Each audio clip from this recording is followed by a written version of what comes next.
আমার মেয়ের বয়স মাত্র ৭ মাস এবং প্রথমবারের মতো তার জন্য আমি টমেটো দিয়ে স্যুপ রান্না করেছি।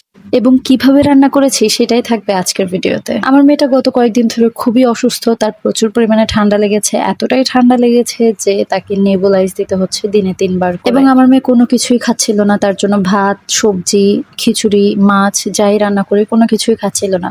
সেইজন্য আমি ভাবলাম যে একটু ডিফারেন্ট রেসিপি ট্রাই করি। আমি এখানে একটা মিডিয়াম সাইজের টমেটো নিয়েছি এবং টমেটোটাকে অর্ধেকটাই আমি নিয়েছি এবং ৪ ভাগ করে কেটে নিয়েছি। এটাকে আমি সিদ্ধ করব এবং এখানে নিয়েছি একটা তেজপাতা, একটা দারচিনি এবং একটা রসুন।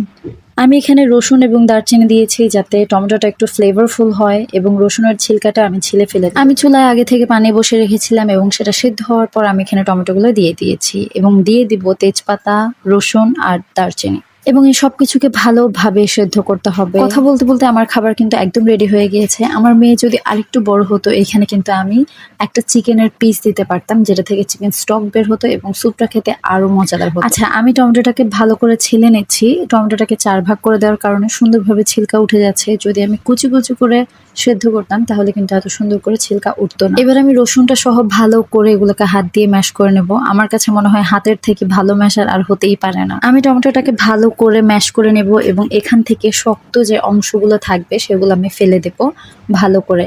আলহামদুলিল্লাহ এখন পর্যন্ত আমি আমার মেয়েকে কোনো রকম ম্যাশার দিয়ে ম্যাশ করে দেইনি এবং ব্লেন্ডার করে খাবার দেইনি।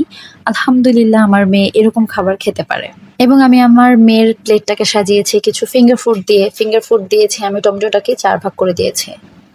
আলহামদুলিল্লাহ আমার মেয়ে এই টমেটোর স্যুপটা অনেক বেশি পছন্দ করেছে। আপনারা সবাই চাইলে আপনাদের বাচ্চাদের জন্য ট্রাই করতে পারেন। এটা খুবই অবিশ্বাস্য ছিল যে আমার মেয়ে টমেটো স্যুপটা এত বেশি পছন্দ করবে। আলহামদুলিল্লাহ আপনারা সবাই আমার মেয়ের জন্য দোয়া করবেন এবং ফিঙ্গার ফুড যেগুলো আমি রেখেছিলাম সেগুলো আমি নিজে হাতে আমার মেয়েকে খেতে দিয়েছি।